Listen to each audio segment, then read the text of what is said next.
Hello friends, carry on study with home academy में आप सभी का स्वागत है। आज है 20 जून 2023 और आज इस वीडियो में हम बात करेंगे 19 जून और 20 जून के क्रम पर छत्तीसगढ़ राष्ट्रीय और अंतर्राष्ट्रीय के महत्वपूर्ण करंट अफेयर्स के बारे में। तो अगर आप किसी भी प्रतियोगी परीक्षाओं की तैयारी कर रहे हैं तो इस वीडियो को पूरा देखिएगा और जो वीडियो में प्रश्न दिए गए हैं सभी प्रश्नों को और उनके महत्वपूर्ण फैक्ट्स को पूरा देखिएगा, क्योंकि किसी भी फैक्ट से प्रश्न बनाए जाने की संभावना हो सकती है, क्योंकि सभी फैक्ट बहुत ही इंपॉर्टेंट हैं जो कि चुन चुन के जो है ये इसमें फैक्ट डाले गए हैं। ठीक है, तो सभी फैक्ट्स को और क्वेश्चंस को पूरा पढ़िएगा।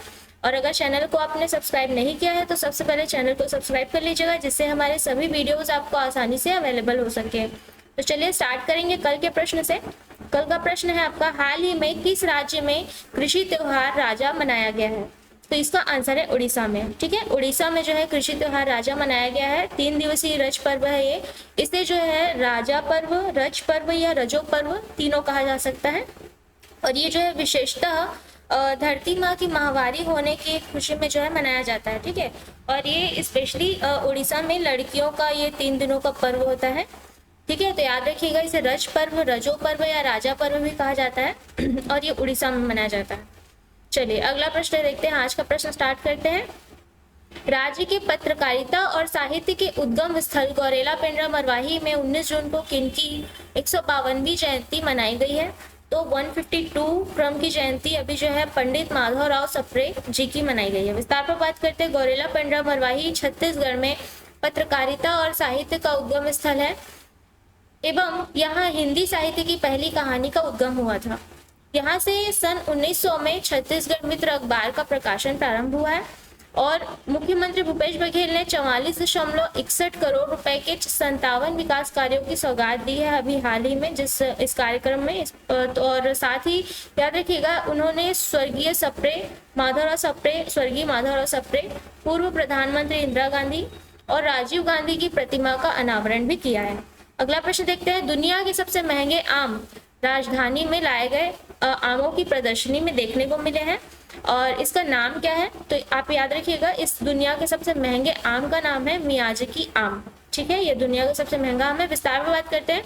छत्तीसगढ़ की राजधानी रायपुर में 200 किस्मों के आम जो है प्रदर्शित किए गए थे। इसकी प्रदर्शनी लगाई गई थी, जिसमें जापानी प्रजाति के इस आम की कीमत 2,70,000 रुपए प्रति किलो है। ठीक है, तथा इसमें जो है इसमें एक खास बात यह है कि एक ही आम में 2 तरह के स्वाद मिलते हैं। ठीक है, इसकी खासियत है यह।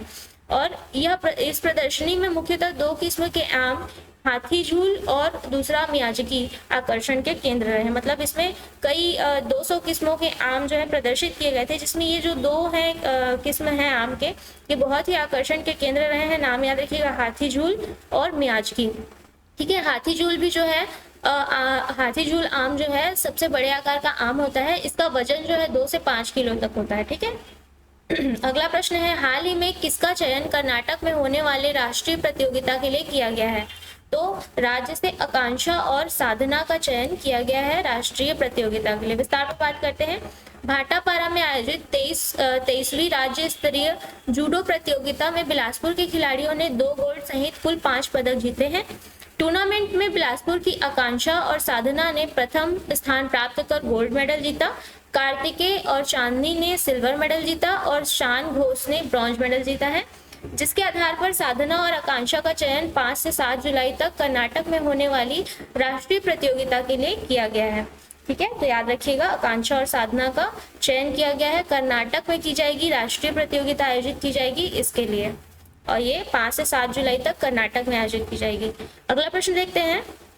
राज्य में गोधन न्याय योजना के तहत गौठानों में अब तक कुल कितने लीटर गौमूत्र खरीदा जा चुका है?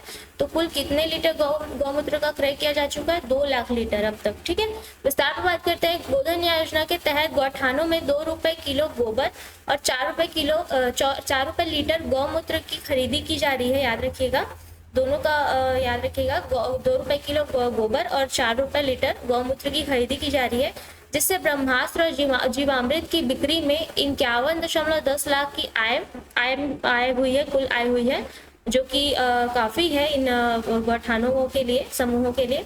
अब तक 8,02,556 रुपए में 2 लाख 564 लीटर गौमूत्र जो है क्रय किए जा चुके हैं। और याद रखिएगा, इससे महिला स्व सहायता समूहों द्वारा जो है 83,158 लीटर कीट नियंत्रक ब्रह्मास्त्र और 34,385 लीटर वृद्धिवर्धक जीवामृत का उत्पादन सह विक्रय किया जा रहा है। ठीक है, अगला प्रश्न है, हाल ही में एशियाई तलवारबाजी चैंपियनशिप में किस भारतीय ने कांस्य पदक जीता है? तो ओलंपियन भवानी देवी ने एशियाई तलवारबाजी चैंपियनशिप में कांस्य पदक जीता है। विस्तार पर बात करते हैं। 19 जून को एशियाई फेंसिंग चैंपियनशिप के क्वार्टर फाइनल में भवानी देवी ने मौजूदा चैंपियन मैसाकी एमुरा को हराया है और ये जो है इस प्रतियोगिता में भारत का यह पहला पदक है, याद रखिएगा। तो बहुत इंपॉर्टेंट हो सकता है, याद रखिएगा इस प्रश्न को। भवानी देवी ने प्री क्वार्टर फाइनल में ओजाकी सेरी को 15-11 से हराकर जीत हासिल की थी और महिला सेबर स्पर्धा के सेमीफाइनल में उज्बेकिस्तान की जेनाब दयाबेकोवा से जो है 14-15 से उन्हें हार का सामना करना पड़ा। और इसकी अगली चुनौती जो इनकी होगी 22 से 30 जुलाई तक मिलान के जो विश्व चैंपियनशिप में होगी। तो मिलान में 22 से 30 जुलाई तक जो है विश्व चैंपियनशिप होना है, जिसमें अगली चुनौती देखी जाएगी और इसमें भवानी देवी भी जो है हिस्सा लेंगी। अगला प्रश्न देखते हैं, 17 जून को किस क्रम का राष्ट्रीय जल पुरस्कार उपराष्ट्रपति जगदीप धनखड़ द्वारा प्रदान किया गया है? तो ये किस क्रम का था? ये चौथे क्रम का राष्ट्रीय जल पुरस्कार था, याद रखिएगा। विस्तार पर बात करते हैं, जल शक्ति मंत्रालय द्वारा राष्ट्रीय जल पुरस्कार 2022 के विजेताओं सहित 11 श्रेणियों में कुल 41 विजेताओं की घोषणा की गई है। 41 विजेताओं की घोषणा की गई। सर्वश्रेष्ठ राज्य श्रेणी में प्रथम मध्य प्रदेश, द्वितीय उड़ीसा और तृतीय बिहार और आंध्र प्रदेश दोनों को संयुक्त रूप से जो है प्रदान किया गया है। ठीक है, और सर्वश्रेष्ठ जिला श्रेणी में प्रथम गंजम जिला, उड़ीसा का गंजम जिला, द्वितीय जो है तमिलनाडु का नामक्कल जिला और तृतीय है तेलंगाना का आदिलाबाद जिला को जो है प्रदान किया गया है। ठीक है, याद रखिएगा ये 11 श्रेणियों में प्रदान किया गया है। तो अभी ये राज्य श्रेणी और जिला श्रेणी में आपको जो है इसका आंसर दिया गया है। अगला प्रश्न है, प्रत्यक्ष करों के सकल संग्रह में वित्तीय वर्ष 2023-24 में कितने प्रतिशत की वृद्धि दर्ज हुई है? तो 12.73% की वृद्धि सकल संग्रह प्रत्यक्ष करों के सकल संग्रह में जो है वित्तीय वर्ष 2023-24 के लिए जो है वृद्धि दर्ज की गई है। विस्तार में बात करते हैं, वित्त वर्ष 2023-24 में 17 जून तक प्रत्यक्ष कर संग्रह के आंकड़े के अनुसार शुद्ध संग्रह 3,79,760 करोड़ रुपए रहा है, याद रखिएगा। पिछले वित्त वर्ष जो कि 2022-23 की अवधि में यह 3,41,568 करोड़ रुपए था, जो कि 11.18% की वृद्धि दर्शाता है। ठीक है, मतलब 2023-24 में 11.18% की वृद्धि दर्शाता है। और वित्तीय वर्ष 2023-24 में प्रत्यक्ष करों का सकल संग्रह जो है पिछले वर्ष का रहा है 3,71,982 करोड़ रुपए। इसकी तुलना में जो है 4,19,338 करोड़ रुपए रहा है, जो कि 12.73% की वृद्धि को दर्शाता है। ठीक है, चलिए अगला प्रश्न है, हाल ही में देश की पहली महिला कबड्डी लीग 16 जून को कहाँ शुरू हुई है? तो अभी भारत की पहली महिला कबड्डी लीग शुरू हुई है, जो कि दुबई में शुरू हुई है 16 जून से। विस्तार पर बात करते हैं, भारत की महिला कबड्डी खिलाड़ियों को वैश्विक मंच प्रदान करने के लिए यह आयोजन पहली बार किया जा रहा है। इस लीग में 8 टीमें और कुल 96 खिलाड़ी भाग लेंगे। प्रत्येक टीम जो है भारतीय राज्यों का प्रतिनिधित्व करती है। ठीक है, यह कबड्डी लीग दुबई के शबाब अल अहसी स्पोर्ट्स क्लब में 16 से 27 जून तक 12 दिनों तक चलेगी। 16 से 27 जून तक 12 दिनों तक चलेगी तथा इसके निदेशक जो है प्रदीप कुमार नेहरा हैं। ठीक है, अगला प्रश्न देखते हैं, हाल ही में किसे 2021 का गांधी शांति पुरस्कार प्रदान किया जाएगा? तो 2021 का गांधी शांति पुरस्कार गीता प्रेस गोरखपुर को प्रदान किया जाएगा। विस्तार पर बात करते हैं, यह पुरस्कार अहिंसक और अन्य गांधीवादी तरीकों के माध्यम से सामाजिक, आर्थिक और राजनीतिक परिवर्तन के लिए गीता प्रेस के उत्कृष्ट योगदान को मान्यता देता है। गीता प्रेस की स्थापना जो है 1923 में हुई थी और इसने 14 भाषाओं और 41 करोड़ से अधिक पुस्तकें प्रकाशित की हैं। 14 भाषाओं में 41 करोड़ से अधिक पुस्तकें प्रकाशित की हैं, जिनमें 16 करोड़ से अधिक भगवत गीता शामिल है। ठीक है, यह एक वार्षिक पुरस्कार है, याद रखिएगा। ये जो पुरस्कार इसमें दिया गया है, नाम आपका गांधी शांति पुरस्कार, ये जो है वार्षिक पुरस्कार है। इसे 1995 में महात्मा गांधी की 125वीं जयंती पर शुरू किया गया था। कब शुरू किया गया था? महात्मा गांधी की 125वीं जयंती पर 1995 में। अगला प्रश्न है, हाल ही में किसने अफ्रीकी संघ के लिए G20 की पूर्ण सदस्यता का आह्वान किया है?